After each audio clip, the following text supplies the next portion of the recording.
The mad lads at Team Cherry have just gone and bloody done it again. Silksong is a masterpiece, 10 out of 10, game of the year, blase blase blah. Well look, nothing is perfect, especially here on YouTube, where complaining is king, and especially about video games. Hollow Knight is one of my favorite games of all time, so I went into Silksong with a blindly critical eye. I've played the game to the point of developing cramps in my left thumb, because for some reason pogo parkour is beyond me. I'm not a game developer or even a particularly skilled gamer, but I'm highly opinionated and can string together a sentence or two. So if your response to this video is to tell me to get the, I'll completely understand. But here are my honest impressions of Hollow Knight Silksong. Let's start with a point-by-point comparison between Silksong and Hollow Knight. In spite of the fact that a somewhat goofy cartographer is vastly more interesting than a girl boss warrior in a game where the protagonist is a girl boss warrior, I will concede that Chakra is superior to Cornifer in terms of design and character. But excuse the shit out of me because the Bell Beast, or Era, doesn't hold a candle to the Last Stag. The Last Stag is a tired relic of a dying world. He's one of the first emotional anchors we meet in Hollow Nest, and is with us along the way, continually reminding us that although we are merely the empty vessel through which the story is transmitted, we the player must retain at least a part of what the events of the narrative mean. The Bell Beast is a fucking dog. A dog that we have to beat the shit out of so it can escort us around the map and never say a word. A pale comparison to the original. Let's talk about the world of Silksong because it is vast, has insane depth and charm. But let me ask you a question. Were there any moments that compare to the first time you stepped into Greenpath? Or Fog Canyon? Or just stood and basked in the City of Tears? Maybe there were, but one thing that stood out to me playing Silksong was how, more often than not, the transitions from one area of the map to the next didn't resonate with me nearly as much as they did in Hollow Knight. Sure, there's plenty of cosmetic changes, clockworks and bells or grit and grime, but the game doesn't seem to make use of things like changing the color palette or tone, and oftentimes new areas all feel like different shades of bleak. In Hollow Knight, we start out in a dark, post-apocalyptic setting before finding our way to the lush vibrancy of Greenpath, in a moment that is so stark that it becomes etched into memory, while Silksong's transitions feel far more muted by comparison. With an abundance of cosmetics but lacking in a lot of charm. I would have liked to have seen more playing with palettes and colors, making use of the color wheel and maybe even light sources, to make the differences between where we were and where we are feel more stark and memorable. So, as much as I love the world of Silksong, Hollow Knight gets the nod here. One of my favorite aspects about the gameplay of Hollow Knight are the controls. How, in the traditions of Metroidvania's past, you start out slow and immobile, but develop skills that make navigating the world feel free and artful.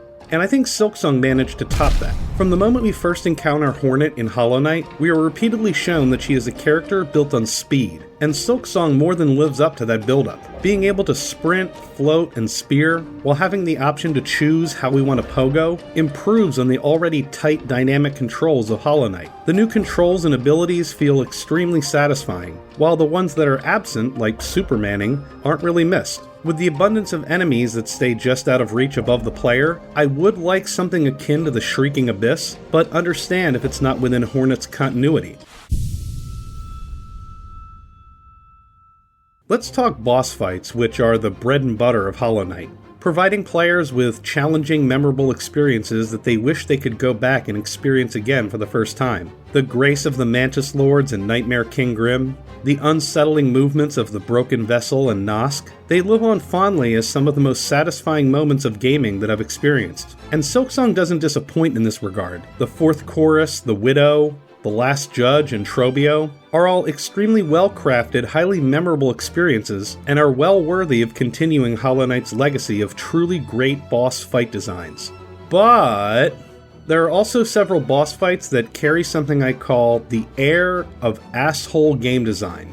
Asshole game design, as I'm defining it, is the tendency that some developers have of substituting complex challenge designs with just being annoying. The best example of this I can think of is The Binding of Isaac.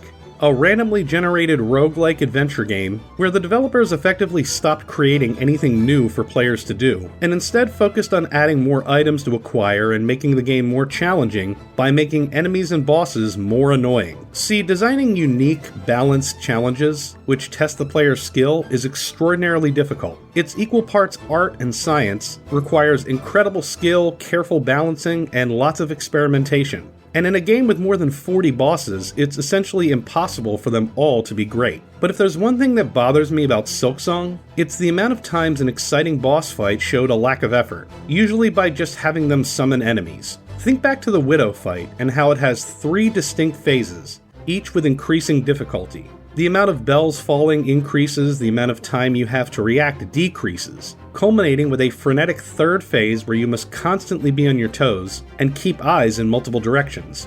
Now imagine if in that third phase, Widow just did the same thing but summoned some enemies to the room. Kinda sucks all the air out of the fight, doesn't it? Well, that's how the Savage Beastfly goes. And I think it feels extremely unsatisfying because, in addition to creating incongruity and having to defend impossible lines of attack, you've fought your way past these guys to face this creature, and instead of developing an understanding to its developing attack patterns, the player is instead distracted by something less important. In essence, the challenge increases but feels less satisfying to overcome. And look, Hollow Knight had this too, but it was usually enemies that you could take out with one strike, making them feel more like an environmental hazard that you have to navigate while fighting the boss, instead of a superficial difficulty layer.